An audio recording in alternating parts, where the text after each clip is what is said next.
In a small village, there lived a kind and hardworking man named Thomas.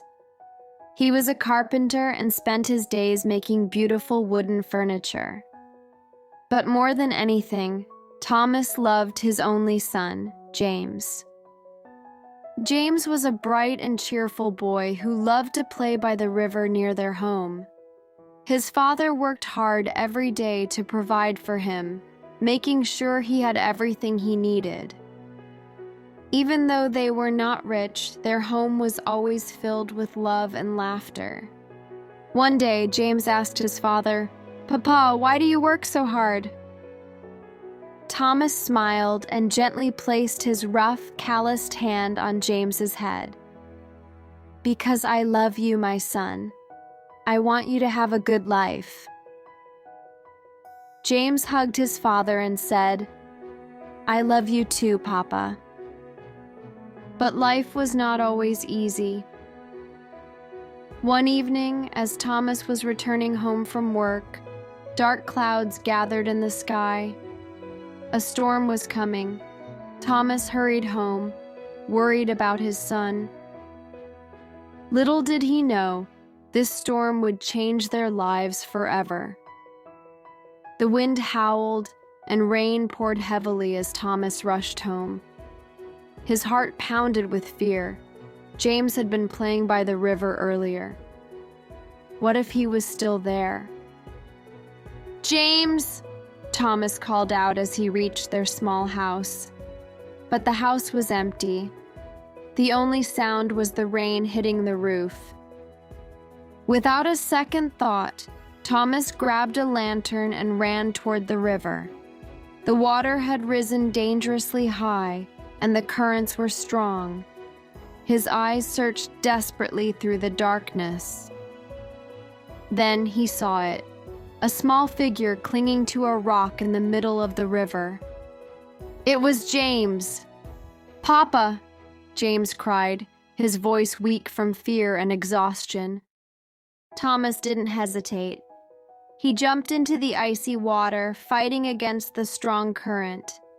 His arms burned as he swam toward his son.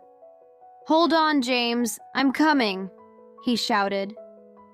With all his strength, he reached the rock and pulled James into his arms. The river pushed against them, trying to pull them away, but Thomas held on tightly. Slowly, he fought his way back to the shore. Finally, they reached safety. Thomas collapsed on the ground, holding James close. "You're safe now, my son," he whispered, breathless. James sobbed and hugged his father tightly. "I knew you would come, Papa. I knew you would save me." Thomas smiled, his heart full of love. "I will always be here for you, James, no matter what." As the storm passed and the sky cleared, father and son walked home, knowing that their love was stronger than any storm. Days passed after the storm, but the memory of that night stayed with James. He realized how much his father truly loved him and how hard he worked to keep him safe. From that day on, James promised himself that he would grow up to make his father proud. One evening, as they sat by the fireplace, James looked up at his father and said, "Papa, one day I want to be strong like you." Thomas smiled and placed a hand on his son's shoulder. "Strength is not just in the body, my son. True strength comes from the heart. Being kind, helping others, and never giving up." James listened carefully. He had always admired his father's wisdom. The next morning, as Thomas went to work in his small workshop, James decided to help him. He picked up a small piece of wood and tried to carve it with a knife, just like he had seen his father do. But the wood was hard, and his hands were not strong enough.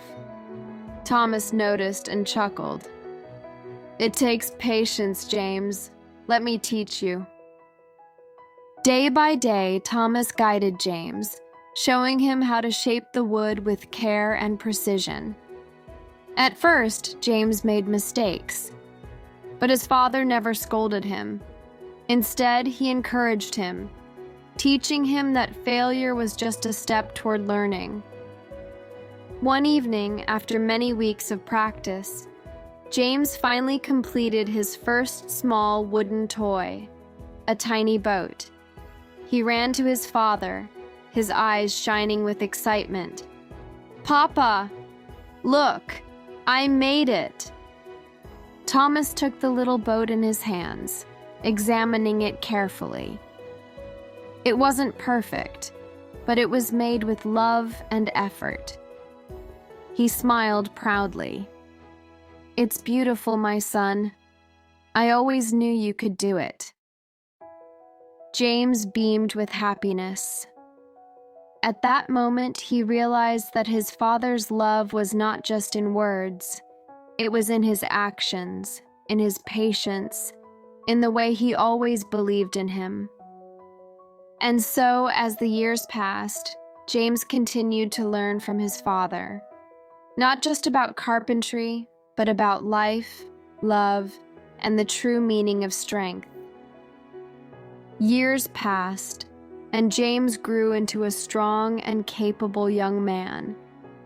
He had learned much from his father, not only the craft of woodworking, but the values of patience, kindness, and perseverance. One day, as he worked beside Thomas in the workshop, a knock came at their door.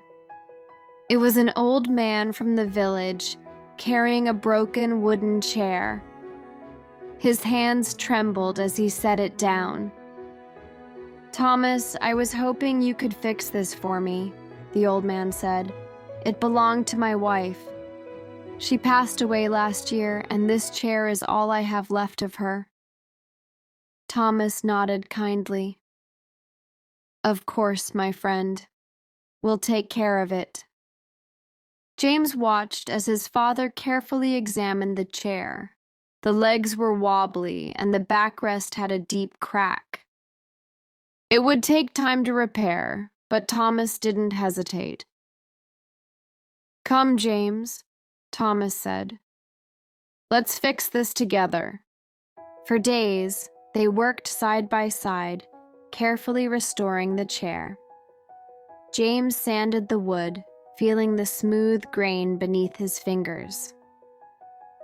He thought about the old man's love for his wife, how much the chair must have meant to him. When they finally finished, the chair looked almost new, but the history remained in its worn edges. They delivered it to the old man, who ran his hands over the polished wood with tears in his eyes. "Thank you," he whispered. "This means more to me than you know." James felt something stir in his heart. He had always thought of woodworking as a skill, but now he understood. It was also a way to bring comfort and love to others. That night, as he sat by the fireplace with his father, he spoke softly. "Papa, I want to use what you've taught me to help people, just like you do." Thomas smiled, his eyes full of pride. "Then you will be a man not just of strong hands, but of a strong heart. That is the greatest gift of all." And from that moment on, James knew that his father's love would always guide him, not just in his craft, but in the way he lived his life. As the years passed, James became known throughout the village as a skilled woodworker, just like his father.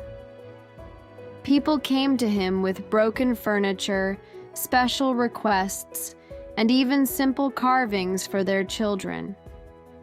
But James never saw his work as just a trade. He saw it as a way to bring joy and comfort to others. One day, as James was busy shaping a piece of oak into a sturdy table, Thomas sat watching him with quiet admiration.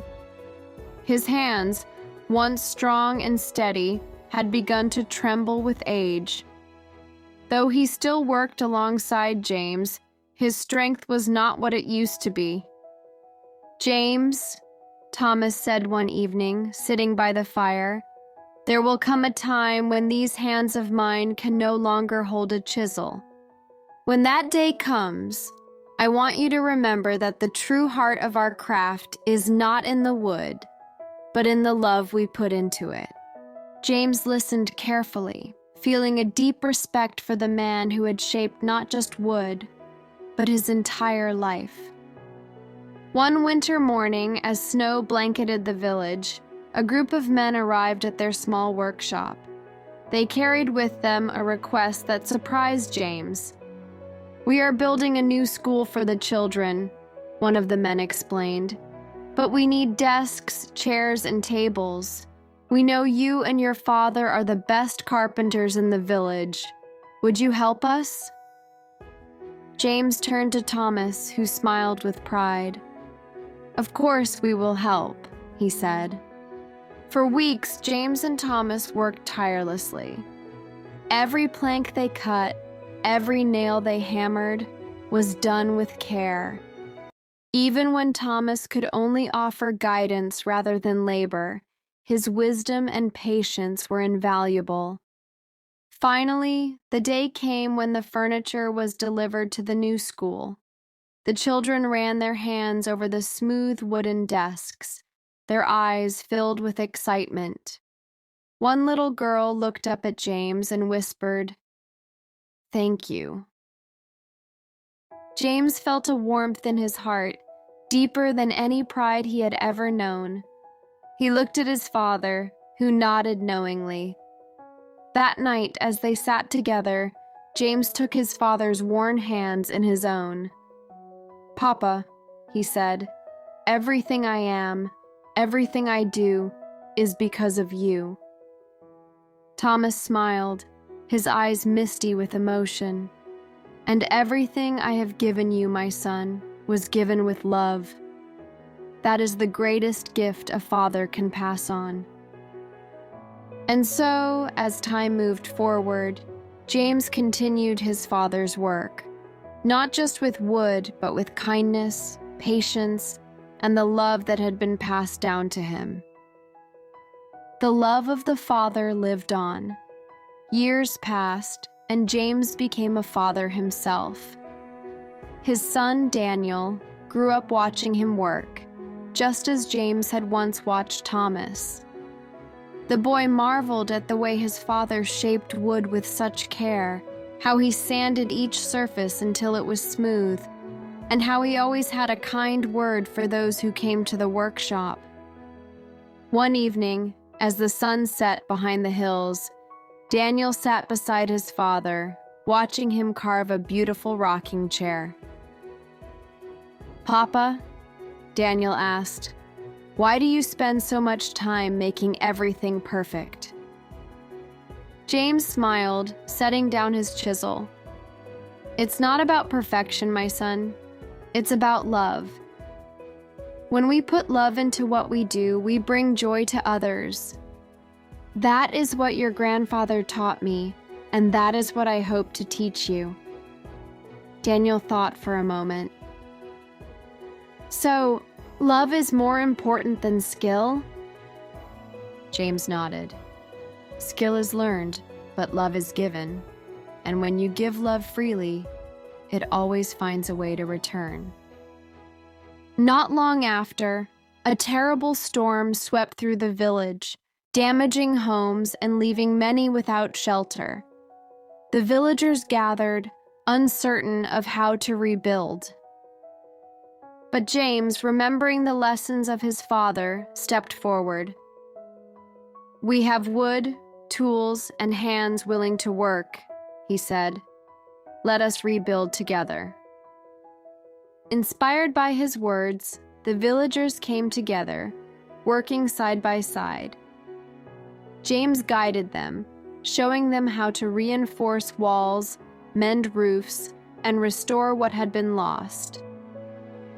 Daniel, though still young, helped in whatever way he could, carrying nails, holding boards, and learning what it meant to serve others. When the work was done, the village was not just restored, but strengthened. The people were closer than before, bound by the kindness they had shared. An elderly woman whose home had been rebuilt took Daniel's hands in hers and said, "Your father is a good man. One day you will be too." That night, as James and Daniel sat by the fire, the boy looked up at his father.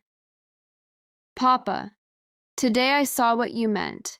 Love is not just in the things we make, but in the way we help others." James smiled, his heart full. "Yes, my son, and as long as love guides your hands, you will always build something that lasts." And so, just as Thomas had passed his wisdom to James, James passed it to Daniel. The love of the Father lived on not just in the wood they shaped, but in the hearts they touched. The moral of this story is that true craftsmanship and success are built not just on skill, but on love and kindness. When we put love into everything we do, whether it's work, relationships, or helping others, we create something far more meaningful and lasting. Love is the greatest gift we can pass on, and it has the power to not only shape what we create, but to strengthen and uplift the people around us.